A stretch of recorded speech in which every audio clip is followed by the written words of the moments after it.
Indicator ഇടാതെ വാഹനം തിരിച്ചെന്ന് ആരോപിച്ച് ആലപ്പുഴ കായംകുളത്ത് യുവാക്കൾക്ക് ക്രൂരമർദ്ദനം. നടുറോഡിൽ കാറ് തടഞ്ഞു നിർത്തി തോക്ക് ചൂണ്ടി ഭീഷണിപ്പെടുത്തിയായിരുന്നു ആക്രമണം. സംഭവത്തിൽ 4 പേരെ പോലീസ് പിടികൂടി.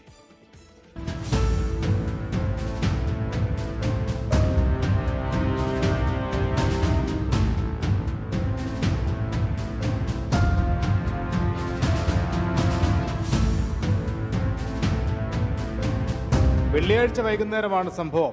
ഓച്ചിറ സത്യാലയം ജംഗ്ഷനിലൂടെ കാറിൽ സഞ്ചരിക്കുകയായിരുന്ന പ്രദേശവാസികളായ സഹോദരങ്ങൾക്കാണ് മർദ്ദനമേറ്റത്. ഇൻഡിക്കേറ്റർ ഇടാതെ വേഗത്തിൽ വാഹനം തിരിച്ചു എന്നാരോപിച്ചായിരുന്നു അതിക്രമം. 4-അംഗ സംഘം യുവാക്കളെ ക്രൂരമായി മർദ്ദിച്ചു. കഴുത്തിന് കുത്തിപ്പിടിച്ച് ശ്വാസം മുട്ടിച്ച ശേഷം എയർഗൺ ചൂണ്ടി ഭീഷണിപ്പെടുത്തി. ചുറ്റിക കൊണ്ടടിച്ച് കാറിന് കേടുപാടുകൾ ഉണ്ടാക്കി.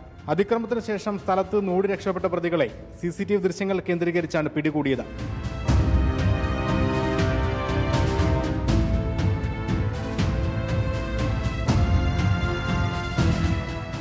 ഓച്ചിറ സ്വദേശികളായ ഇർഫാദ്, അനീഷ്, ഷെഫീഖ്, ആദർശ് എന്നിവരാണ് അറസ്റ്റിലായത്. ഇർഫാദ് ഒട്ടേറെ ക്രിമിനൽ കേസുകളിൽ പ്രതിയാണെന്ന് പോലീസ് പറഞ്ഞു. 4 പേരെയും കോടതി റിമാൻഡ് ചെയ്തു. 24 ആലപ്പുഴ.